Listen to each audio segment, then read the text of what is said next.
Well, welcome again to our journey on Route 66 across the books of the Old Testament and the New Testament. We're entering the time where we're almost to the end of the 39 books of the Old Testament, and we've completed across our studies the books of the New Testament, so it won't be long until we have concluded all of the books of the Bible. And having said that, there is no exhaustive study of the books of the Bible. Every time you open the Bible, new truth emerges, it pops up, it gives you insight about the truth that God has implanted in His written Word. So these are cursory examinations of the various books of the Bible and certainly are not exhaustive by any means. Well, let's look today at the book of Habakkuk. When I was just 15 years of age, my pastor asked me if I would teach a group of unruly boys in the junior department at the church we were attending at the time, and I said, sure, I'll try. And so I came into that class, and sometimes after having to raise my voice several times in order to get them to quiet down, and other times to find ways to engage them, we would let various members of the class read. It reminds me of one of the commercials that's on television where a little girl tries to pronounce pinnacle. Well, this little boy tried to pronounce the book Habakkuk one Sunday, and all the other boys laughed at him. I was sorry, but he just wanted to read, so he read right through the book, title of the book. But he said Habakkuk, and so the rest of us were just a little put off by his pronunciation of Habakkuk. But names of the prophets are not the important thing when we look at them. The important thing is the message that they brought from God to the people. Now back up for just a moment with me and imagine yourself having a strange looking man often come into the middle of your village or to your city and to say, God has said, and he begins to tell you something God has said.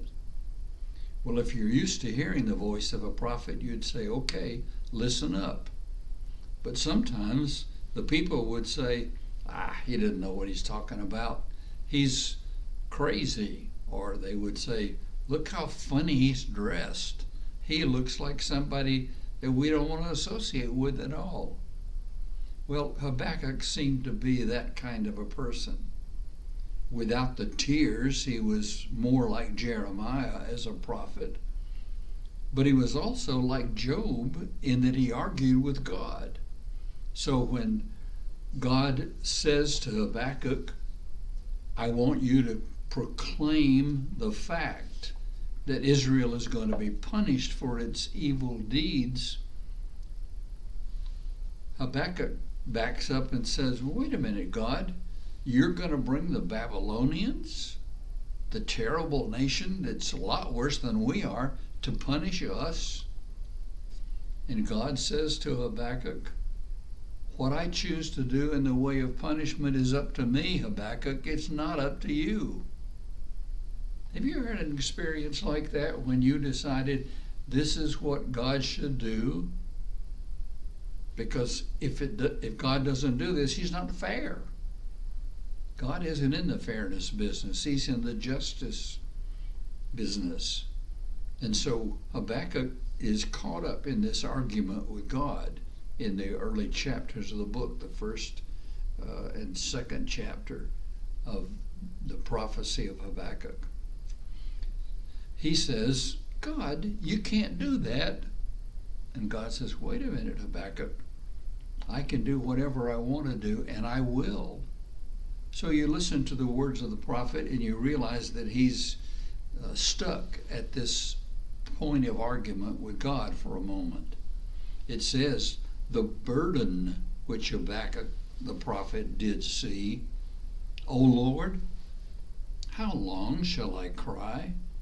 and thou wilt not hear, even cry unto thee of violence, and thou wilt not save? Why dost thou show me iniquity, and cause me to behold grievance?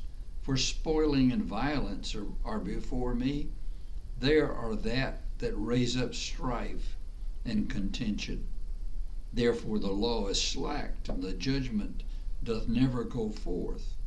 For the wicked doth compass about the righteous, and therefore wrong judgment proceedeth. So you get the message here that Habakkuk sees things that are wrong, and he wants God to punish them, but he wants God to punish them in the way he wants God to punish them, not in the way God has chosen to handle the punishment. You and I have a lot of trouble with that. And many times we become discouraged because we think we're smarter than God. That's one of the problems that human beings have. There are only two kinds of people in the world: those who trust God and those who don't trust God. Habakkuk's over here trusting God at one moment, and comes back over here and says, wait a minute, and not trusting God in the other. When you read this Old Testament prophet, you'll get the sense that this struggle is going on within him. He does not want God to use an evil nation to punish the evil that he sees as lesser than Babylon. God answers him and says, I'll do it my way, Habakkuk. Then Habakkuk comes back and he makes another complaint. How can you let evil people do this to your people? Now remember, the thing that sets aside the people of Israel is the command, be ye holy, for I am holy. When the people of God follow that command, God blesses, God honors, God uses, God promotes, God opens the way in battles. He gives them land. He provides water. He does so many amazing things. But when the people decide we're not going to be holy like God is holy, look out. There are consequences. And of course, that's the whole issue with the Ten Commandments that we break. God says this is the way to live a positive life, the way to be blessed, the way to live so that your life is full as the way I intended it to be. But then we destroy ourselves when we break those commandments, and unfortunately we find that we're broken on them, and they become the judgment of our own foolishness when we fail to live up to the commandments. So that the book of James says if you break the commandments in one way, you really break them all. Again, there are only two kinds of people in the world: people who are sinners, and in the New Testament we discover people who are sinners saved by grace.